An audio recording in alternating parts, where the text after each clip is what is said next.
Hello and welcome to Industrial Safety and Hygiene News, ISHN, the Safety and Health Professionals magazine.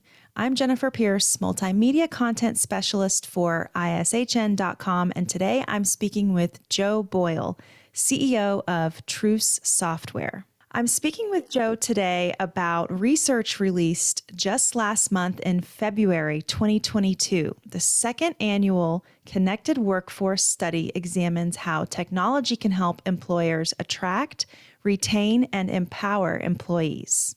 The study findings show that a third, 31% of respondents said enforcing work-life boundaries is the best way employers can attract, retain, and empower employees.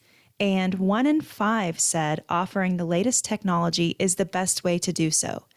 The data also found respondents largely view technology at work favorably.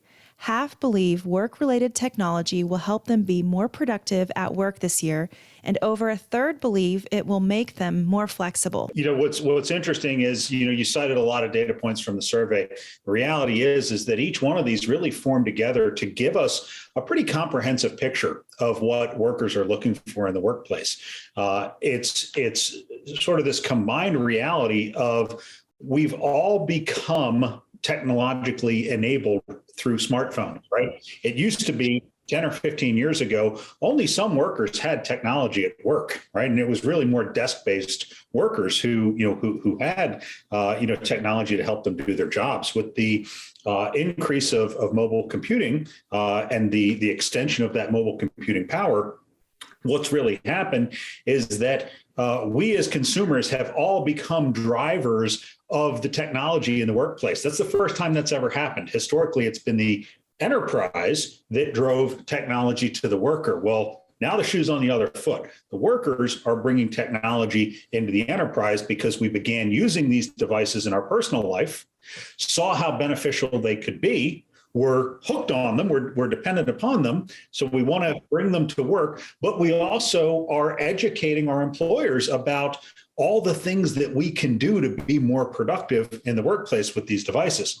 So you have this intersection of mobile computing and technology taking place in the work environment. What that then spawns, though, is a series of shifts, the first of which is about choice of device that people want to bring into the workplace. And then, as you mentioned, it also starts to bring in these other components of, hey, I used to be able to leave work and work was at work, and now I come home and it's still on this device and it chases me, it comes with me. And so what are the implications of that in terms of maintaining this work-life balance? So these concepts are really all very much intertwined. I see. Okay, so how do you think employees can achieve a better work-life balance while keeping employers happy? And there's actually a second part. How does technology play a role in that? It's in large part been technology that has led to that intertwining of our lives. And so we believe that technology can also help to reestablish some of those boundaries and those barriers. Technology can really play a role in how you sort of resegment those concepts. It's about finding that balance between employers and their team members to be able to leverage technology to create the safest, most productive, most balanced use of technology in the workplace that is achievable. How can employers use technology to their advantage to keep employees at a good work-life balance? Historically, companies haven't had to think about the way that people use technology. Mobile devices are built to be used on the go. And so the reality is that the way that they're used is as diverse as the number of jobs that are out there. And so companies really have to think in a different way than they ever have before about this technology. It's no longer about just managing to make sure that the device is deployed and that everybody has one and it's up to date with the most applications. That's table stakes, but to really get the best out of mobility, it requires companies to really think about acceptable use, situational acceptable use.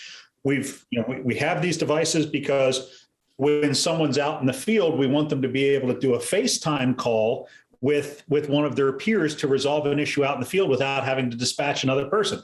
So in that scenario, we like the camera functionality on a device. In another setting, maybe where there's highly sensitive information, or maybe it's a really dangerous workplace, we don't want people using their camera because it's a distraction or it could potentially leak sensitive information. A historical approach is very binary in how it manages devices. It says you can either have this capability turned on or you can have this capability turned off, but there's no ability to, sort of move with you as you go throughout the day.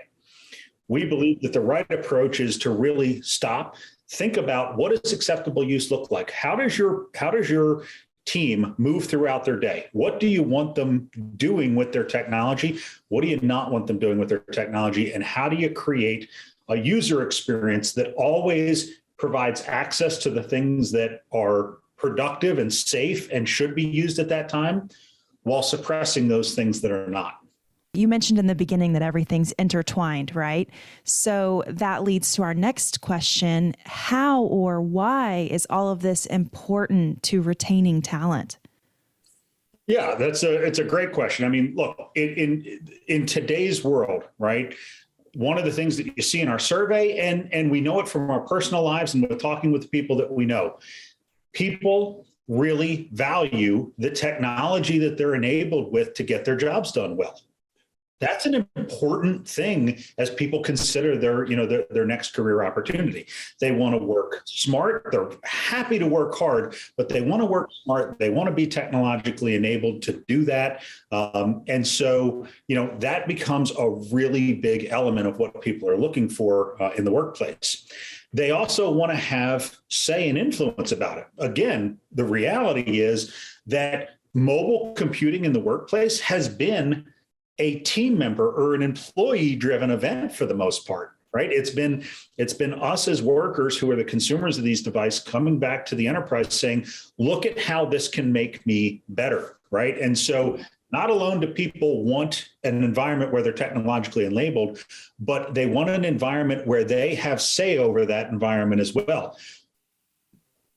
Developing your mobile computing strategy with the end user experience in mind is absolutely critical, because we're all familiar with these devices. And if it's a bad experience, it's not going to get used, and it's not going to get used as well as, or it's either not going to get used as well as it could, or it will simply not get used. And so they're very critical elements to getting your mobile strategy right. Okay, so what did you find most interesting about the findings in the Connected Workforce Survey?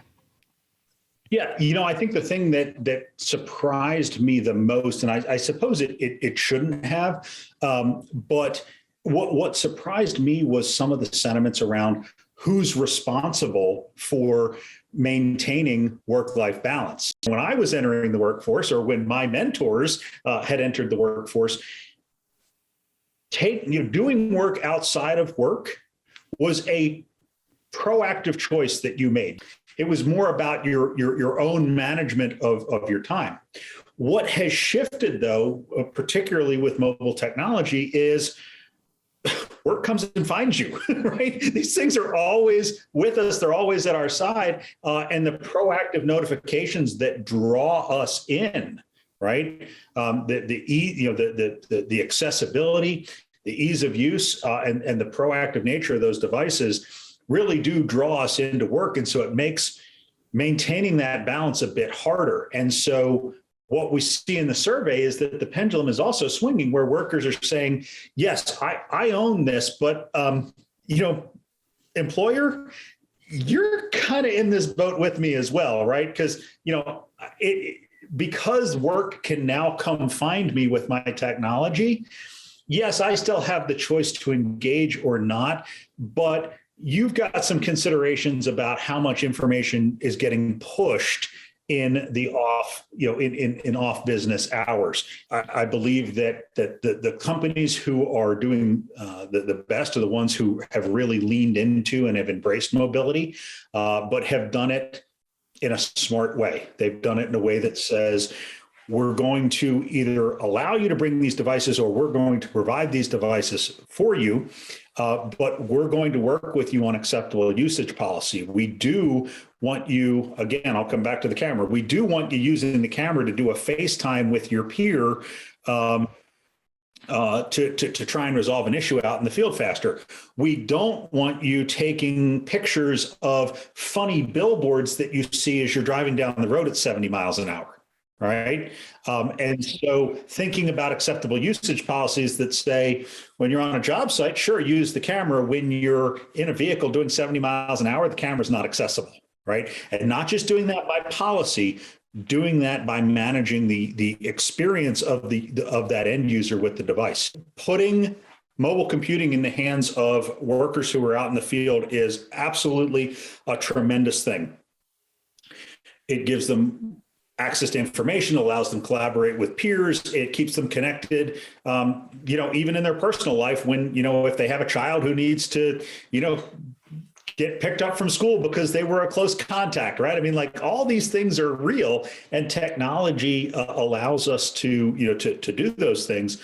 But again, it's the right things at the right time, right? It's the right things at the right time. And that's a different mentality for how you manage technology. We've never had to think about it like that before, right? You didn't have to worry about somebody just pulling out their laptop, to quickly respond to a message while they're walking across the top floor of an unfinished building. Like never in the world did that happen, right? But it happens with medical devices all of the time, right? So it's really about, again, stepping back, thinking about it situationally, and creating enforceable, acceptable use policies that match appropriate use with appropriate situation, with appropriate capabilities enabled on the device. TRUCE's study, The Connected Workforce, is published on trucesoftware.com. For more features like this throughout 2022, please visit our website at ishn.com. Thank you for listening.